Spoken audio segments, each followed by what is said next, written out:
There are records in sports that make sense, and then there are records that feel like glitches in the Matrix. Cal Ripken's consecutive games played, Wayne Gretzky's point total, these are numbers that are so far beyond the norm that they don't even look real. In the world of Supercross, we're witnessing one of those glitches right now. It's happening in real time, and I don't think people fully grasp how insane it actually is. I am talking about Eli Tomac winning a 450 Supercross main event in 12 consecutive seasons. Think about the violence of this sport. You are wrestling a 240-pound machine over jumps that send you 3 stories high, surrounded by 21 other guys who would happily run you over for a trophy. The injury rate is 100%. The burnout rate is even higher. To win one race is a lifetime achievement. To win a race every single year for 12 years in a row, without missing a single season due to a broken bone, a torn ligament, or just being slow, that shouldn't happen. But it has happened. With his victory at Anaheim 1 in 2026, Eli Tomac didn't just break a record, he redefined what sustained relevance looks like at the top of this sport. He moved past James Stewart. He moved past Jeremy McGrath in terms of year-to-year consistency. He established a new benchmark, the Iron Paradigm. Entering the 2026 season, Tomac wasn't written off, but he was clearly boxed in. He was 33 years old. He'd just switched to Red Bull KTM, his 4th factory manufacturer. He was coming off a thumb injury and a ruptured Achilles the year before. Around the paddock, the expectation was cautious. He was still viewed as a title contender, a race winner, someone capable of grabbing 1 or 2 wins on the right nights. But against a field led by Jet Lawrence and Chase Sexton, a generation in its prime, there was a ceiling placed on him. Winning immediately on a new bike with a steel frame he had never raced in a competition, that wasn't supposed to happen.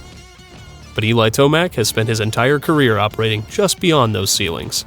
And to understand how he keeps doing it, you have to go back. You have to strip away the trophies and the red plates and look at the scars, because this streak wasn't built on dominance. It was built on survival. It starts with the only year he didn't win, the year that almost broke him. To really understand the magnitude of what Tomac has done, you have to look at the bodies he climbed over to get here. The history of Supercross is a graveyard of dynasties. It's a sport that's incredibly cruel to its heroes. Longevity is cited as a hallmark of greatness, but consistency in the 450 class is a unique beast. We all remember James "Bubba" Stewart. He was the chosen one. He was the fastest man to ever ride a dirt bike. He invented the scrub. He changed the geometry of the track. From 2005 to 2014, he was almost untouchable, racking up wins in 10 consecutive seasons. That was the benchmark. That was the record. But look at how it ended. It didn't end with celebration. It ended with a suspension by the FIM and a series of injuries that he never recovered from. The streak stopped at 10, and he never won again. Then you have the king, Jeremy McGrath. 72 wins, 7 championships, the greatest of all time. But even his streak capped at 9 seasons. Why? Because the bike technology changed. We went from 2 strokes to 4 strokes. The fitness levels changed with the arrival of Ricky Carmichael. McGrath couldn't adapt fast enough. His 2002 season saw him get on the podium, but he couldn't get that win. The sport evolved, and he got left behind. That is the rule of Supercross. You dominate, the sport changes, you get hurt, and you fade away. Eli Tomac is the exception. He's the anomaly. He's entered his 12th season, and he's not just participating. He's leading the championship. He's broken the glass ceiling that stopped Stewart and McGrath. But this streak wasn't born from success. It was born from failure. If you look at the record books, there's one year that looks like a stain on Tomac's resume. 2014. He came into the 450 class with Geico Honda carrying all the hype in the world. He was the 250 champion. He was supposed to be the next big thing. But 2014 turned into a nightmare. It started with a crash in the preseason that left him with a shoulder injury that forced him to miss a handful of rounds. When he finally came back, he was desperate. He was riding over his head. He managed a 2nd place at Las Vegas, but couldn't get the win. He finished the season with 0 victories, 13th in points. I'll probably get railed on people for not getting good starts, but for me, my starts are fine when the ground's tacky. But anytime it gets slippery is where I'm getting beat by the guys right now, so that's what I need to improve on. For a guy like Tomac, that was a disaster. It was the only season in his professional career where he failed to win a main event. 2014 turned out to be one of the most important years of his life. It was the crucible. It taught him that speed wasn't enough. It exposed how fragile even elite talent can be, and it forced him to build the resilience that would carry him through the next decade. He came into 2015 with a point to prove. He was still on the Geico Honda, a bike that was known for being fast but incredibly twitchy. It had a rigid aluminum frame that punished mistakes. But Tomac found a way to make it work. We saw the birth of the Tomac era at round 2 in Phoenix. Tomac didn't just win, he humiliated the field. He passed Ken Roczen and just disappeared. That win was the spark. It proved that his speed from the 250 class translated to the 450. Eli Tomac wins it in Phoenix! He followed it up with wins in Detroit, where he crushed the field by almost 12 seconds in East Rutherford. He finished second to Dungey in the championship, but the message was clear. Tomac was the fastest rider on the planet.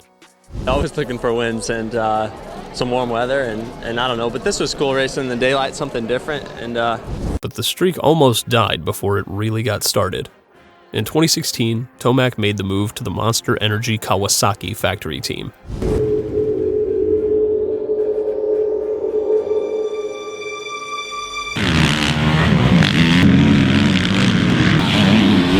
This was a massive risk. He went from the agile Honda to the stable, rigid Kawasaki. It wasn't a smooth transition. You could see it in his body language. He couldn't get the front end to turn. He was fighting the bike every single lap. We were 9 rounds into the season and he had 0 wins. The critics were sharpening their knives. They said he made a mistake. They said he was done. Then came Daytona. Daytona is a special place for Tomac. It's a hybrid track, half motocross, half supercross. It's rough, sandy, and brutal. It requires pure fitness, and that's exactly what Tomac had. He qualified fastest. He lined up for the main event and rode with total commitment. He passed Ryan Dungey early, controlled the race, and won by just over 2 seconds. That win saved the streak. It was his only victory of the entire 2016 season. If he doesn't win that night in Florida, the streak ends at 1. That race proved that even when the bike setup is wrong, and even when his confidence is shot, Tomac can still find a way to win. It solidified his reputation as the king of Daytona. Not so for Eli Tomac. He would go on and take his first career victory at the Daytona International. Once he figured out the Kawasaki, things got scary for the rest of the field. 2017 and 2018 were the years of beast mode. In 2017, Tomac won 9 main events. Here it is, checkered flag, and Eli Tomac goes back-to-back. But Eli Tomac's going to tighten things up. He gets his first win of 2017. 9 wins in a 17-round series. He was winning more than half the races. He put together win streaks of 5 in a row. On the right nights, his pace was so high that he was lapping all the way to 5th place. But here's the tragedy. Despite winning 9 times, he lost the championship. How? Inconsistency. A front brake failure in Dallas, a crash at MetLife Stadium where he just lost the front end in a rut. He lost the title to Ryan Dungey by 5 points. Dungey only won 3 races that year. It was the ultimate example of consistency beats speed.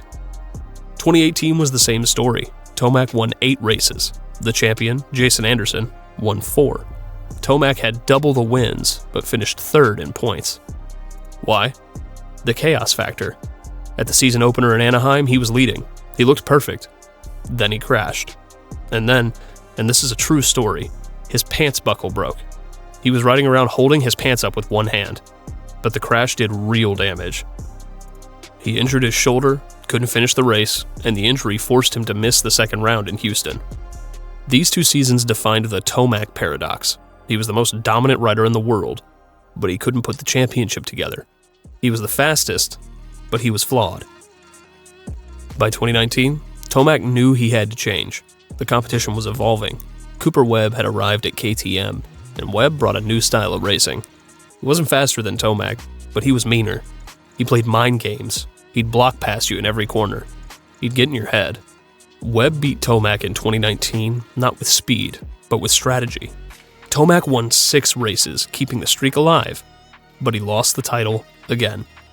That loss forced Tomac to evolve. He had to fix his starts. He had to get aggressive in traffic.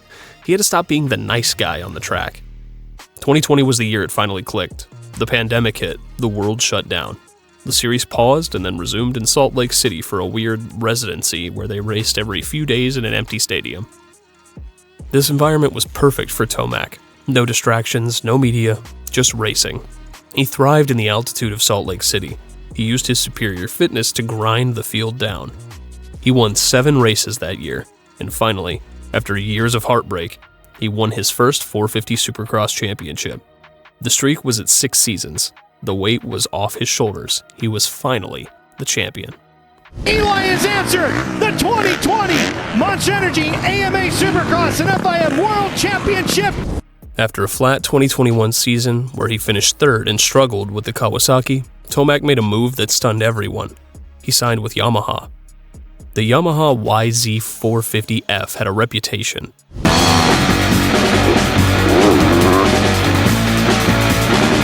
It was fast, but it was big. It was wide. People called it a boat. Moving to Yamaha at age 29 seemed like a retirement plan. But Tomac saw something in that bike that nobody else did. He loved the engine. The Yamaha has a reverse cylinder design that creates massive torque. This allowed Tomac to ride a gear higher. He could lug the bike in 3rd gear through the corners. This smoothed out the chassis. It meant he didn't have to work as hard physically. He called it a rejuvenation. 2022 was a masterclass. He won 7 races. He went to Daytona and won his 6th Daytona Supercross, breaking Ricky Carmichael's all-time record. He wasn't the erratic kid anymore. He was the wise veteran. He cruised to his 2nd championship. The narrative flipped. He was no longer crazy Eli. He was the old man, and the old man was beating everyone. But the sport is cruel. Just when you think you've mastered it, it reminds you who's boss. 2023 was supposed to be the victory lap. Tomac was dominating. He had 7 wins. He was leading the championship over Chase Sexton. He went to Denver, his home race. All he had to do was finish the race, and the title was his. He was leading. He hit a rhythm section. He landed, and then he looked down at his left leg. Everyone thought his chain had snapped, but the chain was fine. It was his Achilles tendon. It had ruptured completely. He rolled off the track. The title was gone. The season was over, and it looked like the career was over. You don't come back from a ruptured Achilles at 30 years old. The streak was at 9 seasons. It seemed destined to end right there. But Eli Tomac is stubborn. He rehabbed. He came back for 2024. But it was ugly. He was slow. He was hesitant. You could see he didn't trust his leg. He was finishing 6th, 7th. The streak was on life support. Then we went to St. Louis. It was a Triple Crown event, 3 short main events. This format favors intensity. And for one night, the old Eli woke up. He didn't just win, he swept the night. He went 1-1-1. It was a miracle performance. It was the only time he looked like himself all year. That singular win pushed the streak to 10 seasons. It tied James Stewart. It was a gritty, ugly season, but he got the one win he needed to keep the dream alive. Tomac's first overall win of 2024, and he sweeps again. In 2025, he broke the record. He went to San Diego, round 2, and rode a perfect race to secure his 11th consecutive season with a win. He had done it. He had beaten Stewart. But then, another injury struck. A thumb issue took him out of the series. He had the record, but he didn't have the title. He could have retired. He had nothing left to prove. But he wasn't done.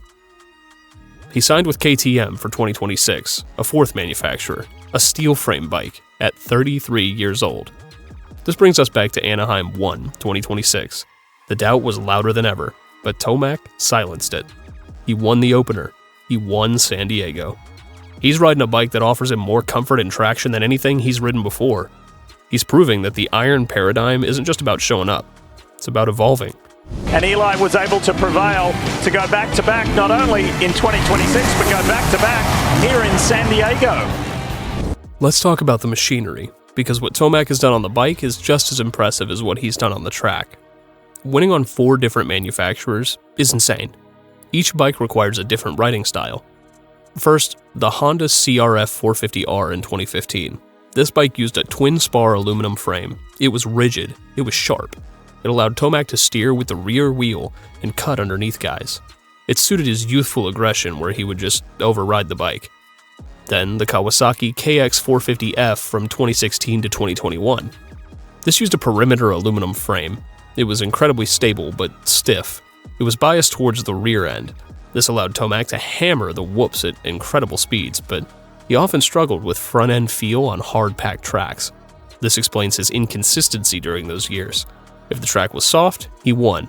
If it was hard, he struggled. Then, the Yamaha YZ450F from 2022 to 2025. This bike has a bilateral beam aluminum frame and that famous reverse engine. It centralized the mass and produced massive torque. This was the key to his longevity. The torque allowed him to ride in a higher gear, which smoothed out the chassis and reduced the physical abuse on his body. Finally, the KTM 450 SXF this year. This uses a central double cradle steel frame. Steel is different from aluminum. It flexes, it gives more feedback, it absorbs the square edge bumps. For a 33-year-old rider with bad joints, this frame is a lifesaver. Tomac cited the lean angle traction as the reason he could win at Anaheim 1. He's adapted his equipment to match his aging body. The other piece of this puzzle is the rivals. You can define Tomac's career by who he had to beat. From 2015 to 2017, it was Ryan Dungey. This was the battle of aggression versus consistency. Dungey won the titles because he never had a bad night. Tomac won the races because he was faster. But Tomac learned from Dungey.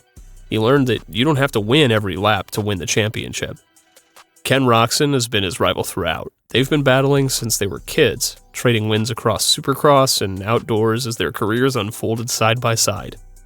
Injuries, momentum swings, and comebacks constantly reshaped this rivalry, but it never disappeared.